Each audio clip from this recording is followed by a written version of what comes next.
おかしいぞ。一体何なのか注意して調べろ。一体どうなっているのか。その影がでかいよく見えないぞ。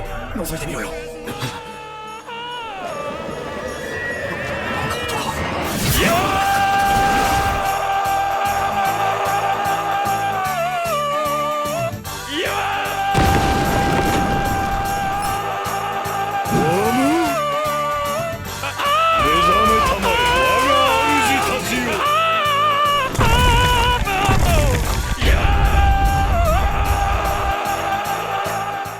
Hello and welcome to another collab review video. This time around I'll be going through every single Christmas unit and sharing what I think. Based on your feedback and what I wish I had done differently on my Dengeki Bunko collab review video, I have made some slight changes to the way I'm rating units here. First up, let me go through every category and explain how I'm grading each unit. For damage, I am rating units based on their damage awakenings, and how much damage they would do in a 1% super gravity dungeon. You might notice red stars here and there. These are meant to show how much potential a unit might have in a category based on which super awakening you might use. But when it comes to the damage rating, the red stars might also denote how much potential damage you could do if you make certain shapes. For the HP rating, I am simply rating them based on how much HP they have when they are fully transformed or fully 120 and plus. And red stars in this category will denote that you have chosen the new enhanced stats Super Awakening, since the Super Awakening gives you a 50% HP boost for that unit. And I guess in the future, red stars might also be driven by the new Moon and Sun Awakenings. For utility, I am looking at the unit's awakenings and how useful they might be. Do they have a lot of skill boosts? Do they have team HP awakenings? Do they have Ls or crosses? Do they have a lot of heal TPA awakenings to actually use the recovery stat? For transforming units, I will also be taking into account their pre-transform actives. Is it a charge active? Is it a delay? Or is it a 100% damage reduction shield? For the active rating, I am looking at how useful the active is, how low the cooldown is, and how does it compare to other units' actives. For example, a cleric active should be on a 5-turn cooldown or less, and ideally Pierce active should have a 33% uptime. For the leader skill rating, anything that's below 4 effective HP gets 1 star. Highly rated units in this category will have a high effective HP, a high damage multiplier, bonus combos, or follow-up damage.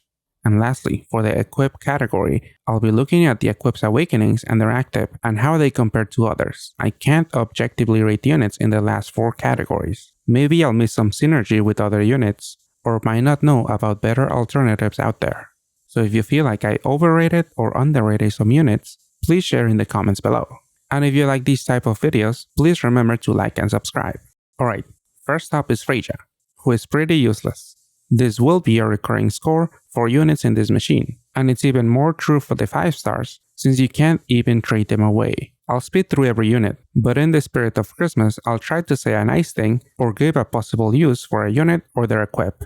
I do remember using her to farm the Rainbow Cave, so with her 2 breaks, killer awakenings, and no combo orbs, she might be useful to mindlessly farm some easy content. Next up, Castor and Pollux. I guess she has a lot of OEs, and you could create a system with 4 of them. Okay, now onto the 6 rarity and above units. The good thing about them is that you can trade away 10 of them for one of the high rarity units.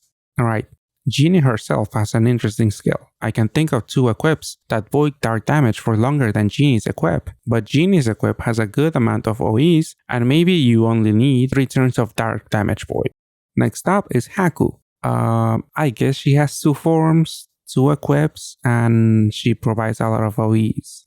Next up is Solais, who can be a good HP stick and has a low cooldown skill that allows you to inherit something more useful. Now Tsubaki has a lot more HP than Solais, and he actually has a decent Pierce active.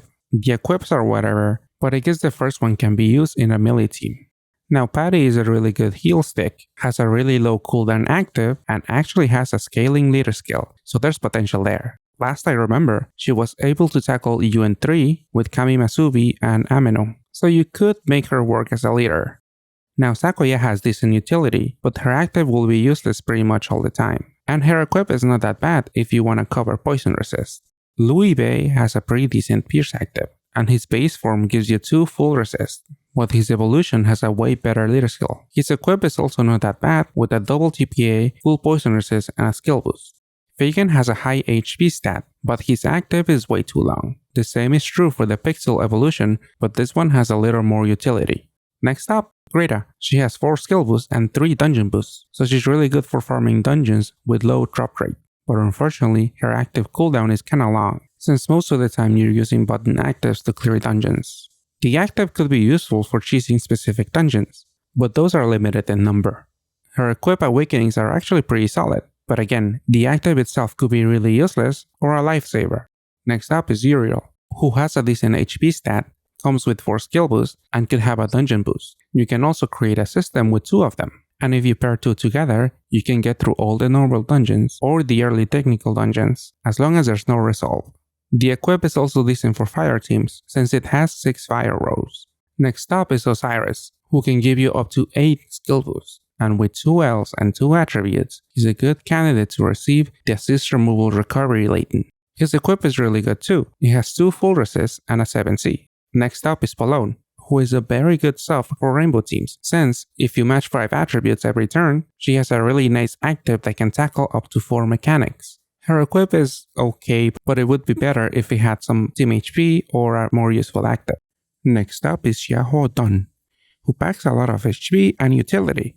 He also has a really nice active that pierces and deals with unmatchable orbs if you don't need dark orbs. His first equip is also pretty decent, as it gives you a full resist, some bulk, and some damage, but I can't really say the same for the second equip. It's somewhat similar to Polowne's, but it's a little more useless because it has a T awakening instead of something more useful like Polowne's cross. Next up is Menoa.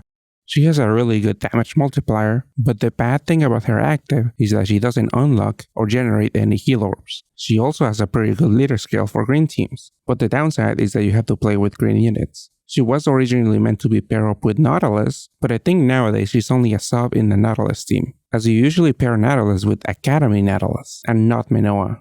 Her equip is also pretty decent, as it provides damage, utility, and has a useful active. Now as for Callie, she is extremely useless, but her equip is one of 6 that have full rainbow OEs, but I think it's better to stack up on OEs with other equips that also provide bulk. Next up is Ilmina. All of her forms have the same active and a fairly decent HP stat. Unfortunately, her cleric active is a little too long. They also have a 7x6 leader skill, which I'll always rate with 3 stars, since if you use her as a leader, you are usually swapping in a different leader. The second form offers more utility and has a slightly higher damage multiplier. The third form exchanges all those team HPs for heal TPAs and 2 more skill boosts. She has a much higher damage multiplier than the other 2 forms, but slightly less HP. But nowadays, I don't know if Sapphire teams would use her, since that cleric active is pretty high, and Sapphire teams also struggle hitting 10 combos, so Ilmina might not be carrying her weight every turn. Ilmina's equip also has the same active, some OEs, a few fingers, unbindable. You're probably better off finding OEs on other equips that also give you bulk, and maybe a more useful skill. Next up is Gremory. All of her forms have a pretty high HP stat and recovery. It's unfortunate that she doesn't have heal TPAs to actually use her RCB stat. Her second form can actually do damage, but you'll have to make a break and a box, so it's very unlikely that you'll actually get her full potential. I was actually surprised by this, and I had to double check that her multiplier was correct. Her third form has a lot of utility, as you can have up to 9 skill boosts and 2 full resists. Her last form trades off some utility for some damage for some reason. Her equip is also kinda bad. It does have a cloud and a 7C, but I don't highly value those team RCBs, and I don't think I found myself yet in a situation where I needed those Vine Recovery Awakenings. Next up is Yogg, who has a really high HP stat. Could do a decent amount of damage, but unfortunately has a really high cooldown cleric active that doesn't justify using him over other clerics. They also have the common enough triple team HP equip, with both a Super Fua and a Fua. Those last 2 awakenings are not that useful, but maybe I could see them being needed for a specific ranking dungeon. Next up is Romia, who I guess only shines in the utility department with all her awakenings. Her active is horrible. It's a full board change, but I don't know who wants those colors. And then it only recovers unmatchable. So it's not a traditional cleric active. Her second form actually has more utility, as it can have up to 9 skill boosts, and she also has a double L with 2 attributes to recover assists. Her equip awakenings are kinda decent, but again, it has that horrible active. Next up is Scarlet, who with that active and those awakenings, I can't really find where to use her. I don't think there's green L teams out there. But her equip is actually pretty good, as it gives you bulk, damage, and utility. Maybe that double L awakening is not that useful. The first equip that came to mind when looking at this was this one from the Denki Kibunku collab. It has the same amount of Team RCB and Team HP awakenings, but this one has a cross. Not to mention that the active is actually useful. But even if you were to ignore that, I would rather have the cross. Still, you might go with this if you have a unit with a lot of Ls. Next up, Meredith, who has a really high cooldown skill, but it's worth it because when she's transformed, she does a great deal of damage and has a really great active skill that lets her fully use her damage awakenings. She also has a really great leader skill, and she can definitely tackle dungeons like UN5. And with the current rerun of Demon Slayer in JP, I believe she's considered to be the best in slot piercing unit for Tengen and Mitsuri teams, but Demon Slayer is like 3 months away, so I guess in the meantime she would pair with herself. Her equip is also pretty decent. It doesn't give you any bulk, but it does give you a lot of damage against devil and physical enemies, and it also has a pretty useful active. Meredith is a North skin unit, so you're able to purchase her for $20. And maybe that's not a bad idea if you're planning on rolling in Demon Slayer, but I have seen Tengen and Mitsuri teams go without using her, so it's not like she's unreplaceable. And who knows, maybe in the upcoming New Year's R.E.M, we might get a comparable Pierce unit. Even though NA gets the New Year's event a month later, JP gets it on time, and we should have all the news by the time the Christmas event is over. So I would hold off buying Meredith, and that goes for any bundle for this event. Ever since her introduction last year, Fasca has remained one of the best clerics out there, since she has a low cooldown cleric active that also allows you to fix board shrinkage. She most commonly was used with New Year Feral because of her 7x6 leader skill and active, and who knows, maybe New Year Feral will make a strong comeback, which you'll find out before the Christmas event is over. But even then, Fasca is so useful in her base form and her first equip that I don't blame you if you got her ASAP.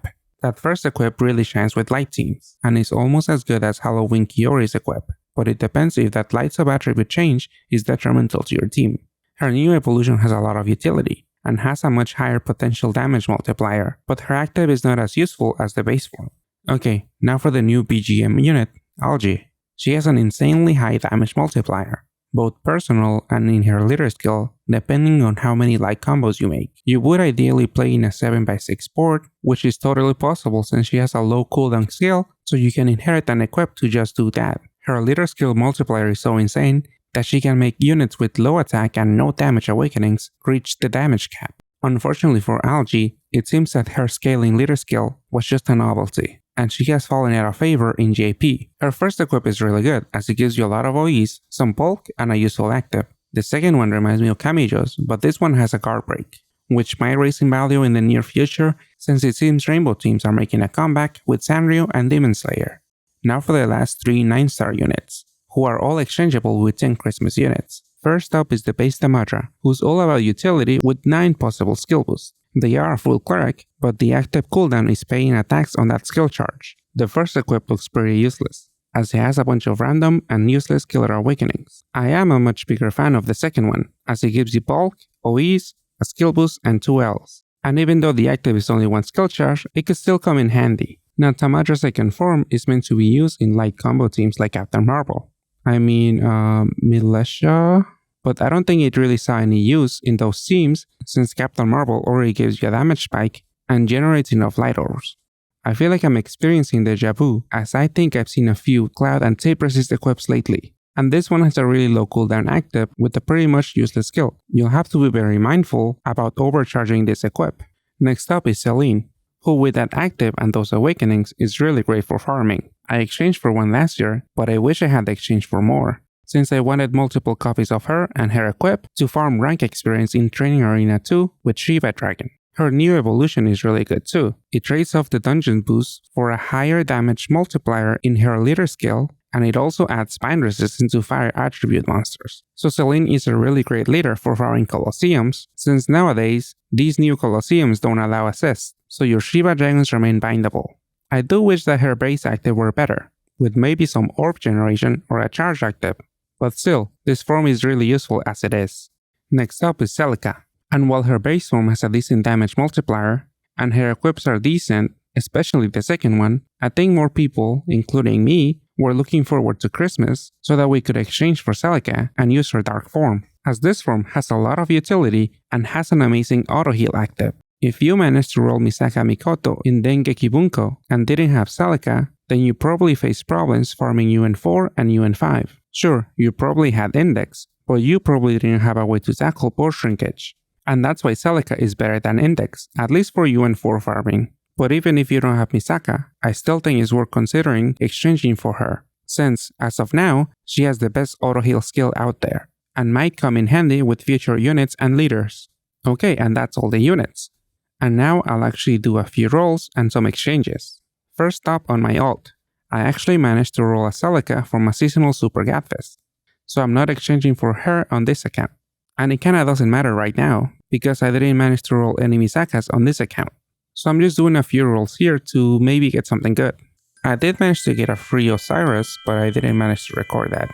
And now let me do the free 3 rolls. Hopefully I get something good here. Okay, all diamonds, that's a decent sign. At least some trade fodder. Alright, first Pattie and 2 genies. Okay, let's see if I'll use that as trade fodder. All I can manage here is 2 rolls, since I spent all of them chasing for Misaka.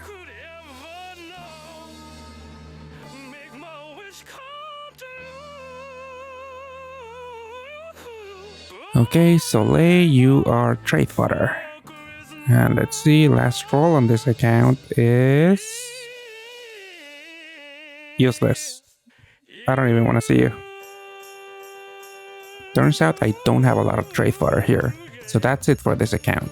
On to my main account. Let's see what I managed to roll. I'm only doing 4 rolls here since I'm also low in stones from chasing Misaka.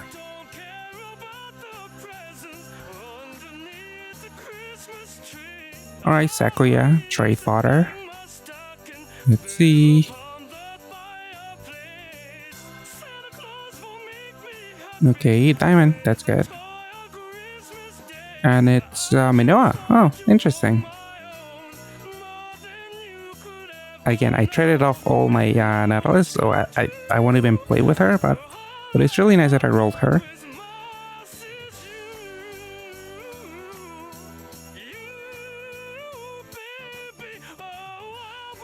Alright, diamond, nice. Okay, first Pattie. So I'll definitely keep her, even though I would trade her off, honestly.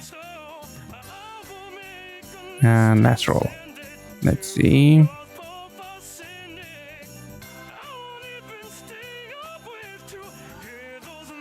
And it is Genie, so trade fodder. Okay, it wasn't that bad. I got some decent trade fodder. So now I can definitely trade for Selica. So let's see. And yeah, I don't have that many Christmas units or that many dupes, but I feel Selica is worth it. I'll probably never use those other Christmas units. Okay, and now like I mentioned, I did want more Salines last year, but I don't have a lot of Christmas trade fodder, so I'll actually exchange some GFEs. And as you can see, I don't have a lot of copies to trade, but I'll still do so. These GFEs are way more valuable than those Christmas units I exchanged for Selica, so I understand if people consider this to be a silly billy move of me to exchange all of these GFEs, but I do see myself using Saline and her equip to warrant this trade. But yeah, don't follow what I'm doing. Don't do as I do and do as I say, and keep more copies of your GFEs. Phew, that was a lot of units to get through. 28 in fact, and Final Fantasy has 38. This video was long enough as it is, so I don't know if I'll get through all 38 Final Fantasy units. I don't know, what do you guys think? Do you guys want me to go through all 38 units? Or should I only focus on the main highlights and expand more on them? Let me know in the comments, and remember to like and subscribe. And I wish all of you a Merry Christmas and Happy Holidays. I'll see you guys next time.